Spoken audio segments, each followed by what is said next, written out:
તમે બધા રોજ યુનિફોર્મ પહેરીને આવો છો ને? બરાબર. પછી કપડાં પહેરીને આવો છો ને? આખો દિવસ આપણે કપડાં પહેરેલા હોય તો એ કેવા થાય? મેલા. કેવા થાય?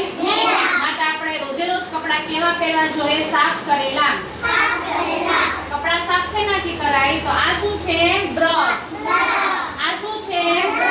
આને શું કહેવાય? તમારા મમ્મી એનાથી કપડાં સાફ કરે છે ને? કપડાં ધોવે છે ને? Very good. પછી આને શું કહેવાય? આને શું કહેવાય? આને શું કહેવાય? બરાબર. આપણે કપડાં શેનાથી ધોવી છીએ? સાબુથી. કેનાથી ધોવી છીએ?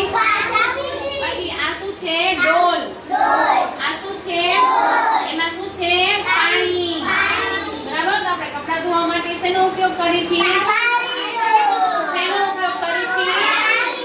બરાબર.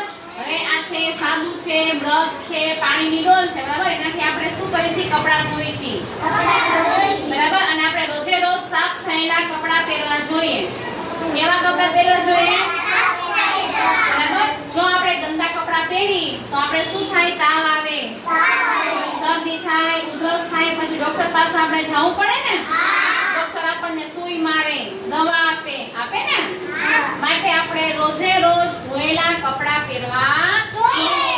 કોઈ ગંદા કપડાં પહેરવાના. બરાબર. આજે પહેરેલા કપડાં હોય તો મમ્મીને કહેવાનું મને કપડાં ધોઈ દ્યો. બરાબર. એટલે હવેથી બધા રોજ સાફ થયેલા કપડાં પહેરીને આવશો ને?